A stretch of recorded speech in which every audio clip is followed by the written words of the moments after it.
Creo por el momento eso sería una medida extrema que no ayudaría a garantizar un mejor proceso de aprendizaje de nuestros niños y niñas. Ujú. Menores están con dengue en el país. Regresamos al tema sanitario del Perú y se reportan más de 36.000 casos de personas que se encuentran en edad escolar. En Piura incluso se viene demandando que se aplique un sistema de virtualidad en el desarrollo de las clases escolares para no perder el año escolar. Sin embargo, hay quienes se pronuncian diciendo que eso sería contraproducente. Pero, ¿qué dice el Colegio de Profesores? Estamos con el decano de esa institución, Elio Ocaña, y la comunicación vía Zoom. Profesor Ocaña, buenos días. Bienvenido a Exitosa. Muy buenos días, Pedro. Muchas gracias por esta invitación. Ujú. Efectivamente, después de haber pasado estos 2 años del confinamiento y otros problemas, imagínate, hoy estamos enfrentando el dengue. Ujú. Esto expresa que estamos en un país muy vulnerable y sobre todo nuestra juventud, nuestra niñez, aún vive en riesgos. Y como tú muy bien dices, efectivamente varias regiones, 22 regiones del país, tienen presencia del dengue, muchas de ellas con brote y en muchas de ellas sin ningún control. Así es que creo que es un gran motivo para conversar el día de hoy, como estás expresando, la necesidad de qué hacer desde la escuela. Pero técnicamente, profesor Ocaña, ustedes analizaron la situación, si es necesaria la medida de que se impartan clases virtuales y no presenciales ante el aumento de contagios en la población escolar. Creo por el momento eso sería una medida extrema que no ayudaría a garantizar un mejor proceso de aprendizaje de nuestros niños y niñas. Ujú. Pero sí es una valiosa oportunidad para un poco evaluar cómo está el Estado en sus niveles de organización. Creo la pandemia no nos ha enseñado aún para asumir un rol proactivo dentro de nuestra comunidad, atendiendo a tiempo lo que es la salud preventiva y promocional. Ya. Por tanto, creo que los centros educativos deben ser esos centros de aprendizaje, de organización, para enfrentar estas dificultades que pasa en nuestro país. Sabemos que el dengue, provocado por un mosquito llamado Aedes aegypti, genera una serie de consecuencias que lleva inclusive a la letalidad. Ujú. Y nos dice el mismo Ministerio de Salud que en nuestro caso se han detectado que hay un contagio promedio de 161,17 por cada 100.000 habitantes y es fuerte. En realidad, algunas regiones, casi 10 regiones indican, entre ellos está Piura, está Chiclayo, está Lima mismo, Amazonas, Ucayali, Madre de Dios, superan este promedio y por tanto hay una necesidad de cuidado. Pero esa necesidad de cuidado debe ir acompañado por algunos temas que los maestros están exigiendo, mi querido Pedro. Ya. ¿Cuáles son?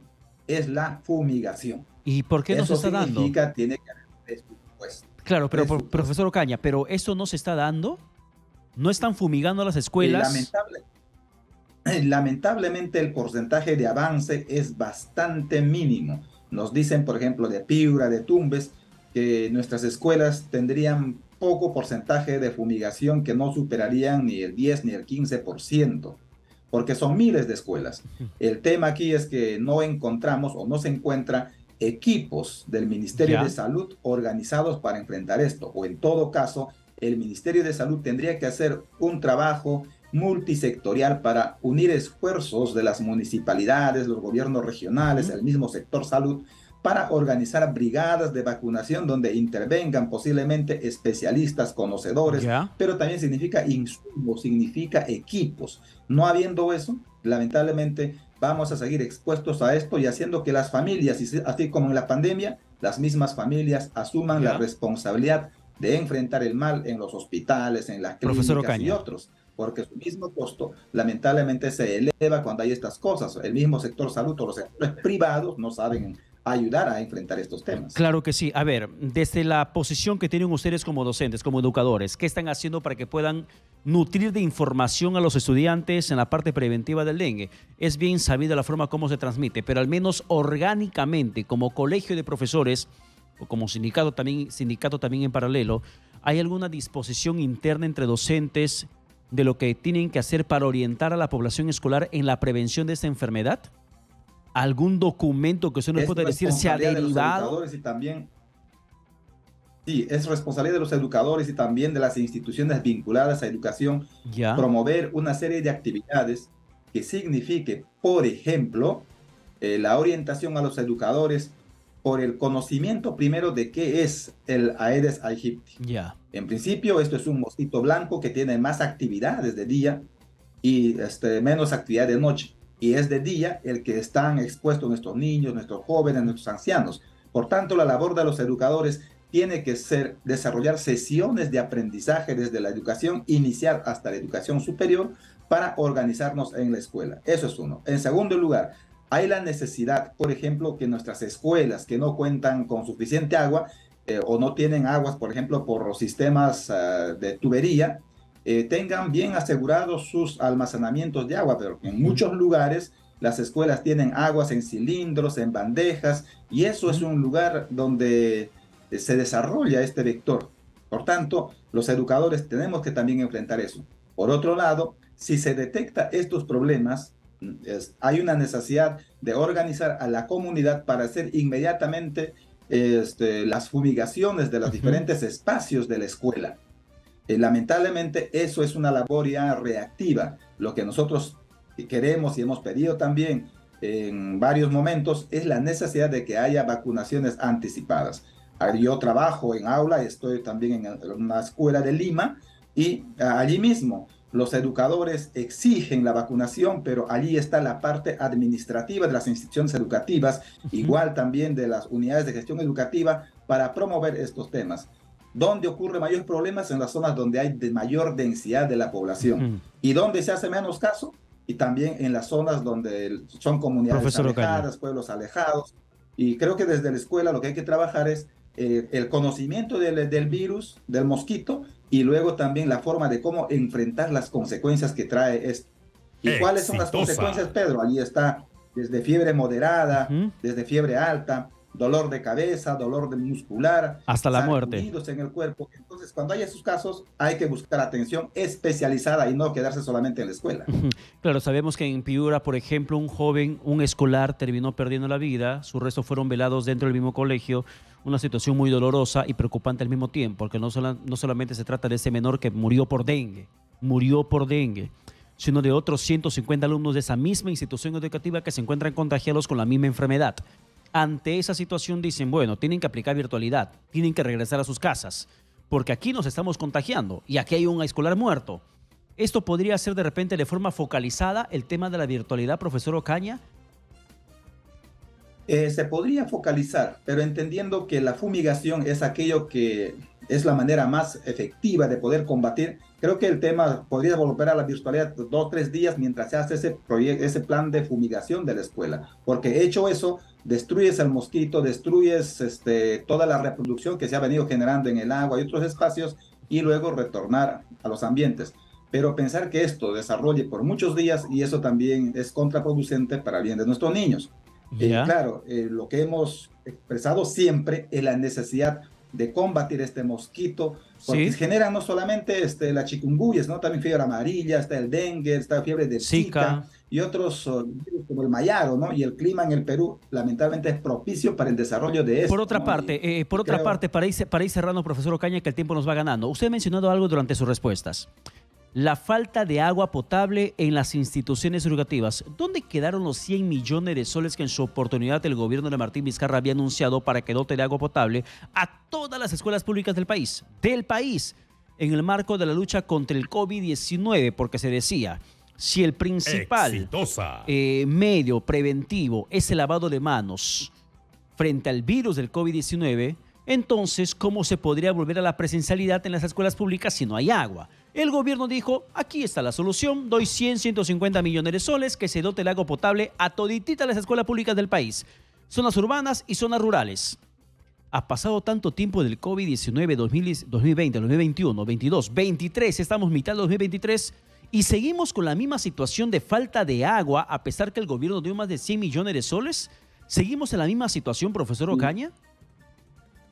Pedro, imagínate, lamentablemente el 62% de nuestras instituciones educativas del país no tienen agua segura, no tienen agua potable, tienen aguas entubadas y muchas de ellas tienen que utilizar agua de cilindros, de tanques o en todo caso almacenar en bandejas. Y hace pocos días, creo que hace 2 días atrás, incluso en el Cono Norte, entre Comas y otros, más de 30 instituciones educativas no tenían agua sencillamente porque no habían registrado el pago mensual que se hace a CEDAPAC. Cosas como eso ocurren en nuestro país y eso mismo es el atraso que genera y las dificultades que generan. Esos 100 millones que se dijo, ¿dónde fue invertido? ¿Cómo fue invertido? Tenemos un sector educación lamentablemente muy ineficiente en el momento de la ejecución de los gastos, de tal manera que los presupuestos anuales ni siquiera se concluyen al 100%, Y se se llegan a devuelve invertir plata. 60, 65, 70% y básicamente planillas, ni siquiera proyectos, ¿no? O sea, el tema de los 100 millones de soles que dio el gobierno de Vizcarra para el tema de agua potable en escuelas públicas del país en el marco del COVID-19, simplemente la plata se hizo agua y no necesariamente el proyecto de agua se hizo realidad. No necesariamente eso, y lamentablemente tenemos también sectores que no hacen el seguimiento, el acompañamiento, la vigilancia, la ejecución de estos proyectos, o en todo caso son respuestas esporádicas, se instalan en el momento todo ese sistema y luego pasa y nos olvidamos. Tenemos un sistema ineficiente, un sistema poco preventivo, un sistema poco proactivo para desarrollar estos temas y creo que necesitamos organizarnos mejor y la comunidad tiene que participar con más activismo. Ya estamos hablando de los padres de familia, estamos hablando de las municipalidades, de los sectores salud, Contraloría misma, tienen que hacer seguimiento, acompañamiento, que muchas veces terminan en denuncias, sin embargo, las autoridades ineficientes terminan en nada, impunes. Profesor Ocaña, muchas gracias por la comunicación alcanzada. Muchas gracias, Pedro. Muy buenos días. Bien, muchísimas gracias. ¿Y por qué es tan importante hablar del tema del agua en tiempos de dengue? Por la sencilla razón. Si la gente tuviera agua 24 horas del día, no existiría la necesidad de acumular aguas en recipientes como en bateas, como en bidones o a cualquier otro envase que termina siendo expuesto como un criadero de zancudos. Si la gente tendría agua 24 horas del día, en estos momentos, muy probablemente las cifras del dengue no serían las cifras escalofriantes que registramos en estos momentos en el país. Pero la necesidad de agua de la población, por obvias razones, hace que se termine acumulando 1, 2, 3, 4, 5 envases en casa. No todos son tapados. Nos confiamos y allí el zancudo pone su huevo, ese huevo se convierte en larva y esa larva en zancudo y termina matándonos, como los casos que hemos visto en estos momentos que se registran en varias regiones del país, como el caso del bebé de 2 meses que Exitosa puso el día de ayer en conocimiento público y el Ministerio de Salud se chapó el pleito y ya se derivó el avión para que lo traiga finalmente a la capital y sea internado en una cama de cuidados intensivos en el Hospital de Salud del Niño en San Borja, que también esta criatura padece de dengue y tiene solamente 2 meses de vida.